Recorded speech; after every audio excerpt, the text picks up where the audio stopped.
Би бол Ивдээ үндэстэн хүн. Ивдээчүүдийн эртний өвгө Авраамыг санагт хүн. Авраам үргэлж сайн юм хийж байсан учраас ертөнцийн эзний өмнө гэмээ цагаатгуулж чадсан бол үүгээрээ сайрхаж болгосон. Гэтэл Авраам ертөнцийн эзэнд итгэсэн учраас л гэмээ цагаатгуулсан гэж түүний сургаалд тэмдэглэсэн байдгийг. Тийм учраас Авраам хизээ ертөнцийн эзний өмнө сайрхаж чадахгүй нь илэрхий байв. Хийсэн ажлынхаа хөлсийг хинч бэлэг гэж тооцохгүй. Харин хуулийг үл ойшоон зөрчиж гэм хийж байсан хүн ертөнцийн эзэнд итгэснээр гэмээ цагаатгуулах нь бэлэг хүлээн авахтай адил болно.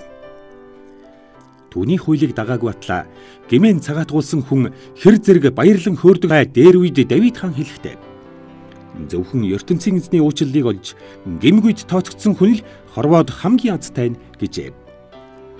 Харин Давид хааны өгүүлсэн энэ аз жаргал зөвхөн хөвч хөндүүлсэн Ивдээчүүдэд хамаатай гэж үү? Ивдээ бус хүмүүс бас тийм жаргалыг олж чадах уу гэсэн асуудлыг бид авч үзэх нь зүйтэй. Авраам ертөнцийн эзэнд итгэсэн учраас л гэмээ цагаатгуулсан гэж бид ярьцгаадаг. Гэвч Авраамыг хөвч хөндүүлээгүй байхад ертөнцийн эзэн гэмгүйд тооцжээ.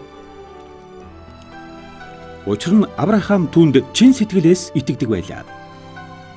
Ийхүү бүх гэмээ цагаатгуулснаа батлан тэмдэглэхийн тулд Авраам харин хожим хөвч хөндүүлсэн байл. Иймээс Авраам бол хөвч хөндүүлээгүй байхдаа ертөнцийн эзэнд итгэж гэмээ цагаатгуулсан анхны хүн юм. Түүний дараа хөвч хөндүүлээгүй олон хүн ертөнцийн эзэнд итгэж гэмээ цагаатгуулсан. Нөгөө талаар Авраам бол ертөнцийн эзэнд үнэхээр итгэсэн хойноо хөвч хөндүүлсэн анхны хүн байлаа. Түүний дараа олон хүн зөвхөн хөвч хөндүүлээд зогсоогүй бөгөөд басгүй Авраамыг дагаж ертөнцийн эзэнд бат итгэсэн байл. Өөрт нь итгэгч Авраам болон бусад хүнд хандан энэ дэлхий зөвхөн та нарыг болно хэмээн ертөнцийн эзэн хэлжээ. Тэд өөрийнх нь хуулийг бат дагаж чадна гэж бодоод ертөнцийн эзэн энэ үгийг хэлээгүй. Харин өөрт нь итгэсэн хэн боловч сайн үйлсэд гэмгүй хүн болж чадах байсан учраас үүнийг хэлжээ.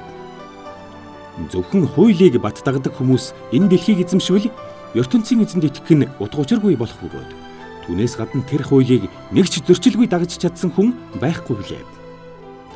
Ийм шалтгаанаар Авраамд хэлсэн ертөнцийн эзний үг хизээч биелэх боломжгүй байлаа. Яагаад гэвэл ертөнцийн эзний хуулийг зөрчсөн учраас л хүмүүс шийтгүүлдэг. Тэр хууль хүний гэмээг улам тодорхой болгон харуулдаг байв. Иймээс ертөнцийн эзний уучлалыг хүлээн авахын тулд түүнд итгэх хэрэгтэй болов. Тэр уучлалын үндэс бол ертөнцийн эзний хайр мөн. Түүний хуулийг дагдаг эсэх нь хамаагүй. Түүнд зөвхөн Авраам шиг бат итгэдэг хүмүүс л Авраамын удам болно. Тэд Авраамд нэгэн тамлсан тэр аз жаргалыг авах болно. Үүний үндэс нь бас л ертөнцийн эзний хайр билээ. Авраам бол ертөнцийн эзэнд итгэгч бидний өвөг мөн. Иймээс би чамайг олон үндэстний өвөг болгоно гэж ертөнцийн эзэн Авраамд хэлсэн нь түүний сургаалт бий. Энэ ёсоор үхэгсдийг амьлуулж оргүй хоосноос орчлон бүтээж чадах ертөнцийн эзний хувьд Авраам бол түүнд итгэдэг бүх үндэстний өвөг ажээ. Чиний удам угсаа огторгуйн од мэт олон болно хэмээн ертөнцийн эзэн Авраамд хэлсэн юм. Энэ хэдийгээр бүтшгүй зүйл мэт санагдсан боловч тэр үг биелэж олон үндэстний өвөг болно гэдэгтээ Авраам итгэсэн байна.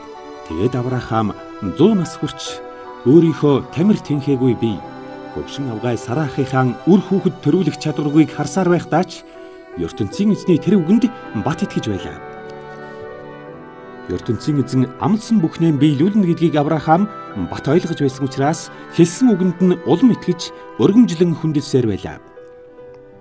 Ийхүү Авраам өөрт нь чин сэтгэлээс итгэсэн учраас л ертөнцийн эзэн эцэст нь гэмгүйд тооцжээ. ертөнцийн эзэн Авраамыг гэмгүйд тооцноо хэлжээ гэсэн үгч түүний сургаалт бий. Энэ үг зөвхөн Авраамд биш, бидэнд ч хамаатай. Их эзэн Иесусыг маань алагдсны дараа дахин амьлуулсан ертөнцийн эзэнд итгэсэн хүн л гэмгүйд тооцогдно. Тийм учраас ертөнцийн эзэнд итгэсэн бүх хүнд энэ үг хамаатай болно. Учир нь бидний гмийн ялыг эдлэхийн тулд Есүс Христ алагдаж, гэмгүй болгож чадсанаа харуулахын тулд ертөнцийн эзний хүчээр дахин амьдсан билээ.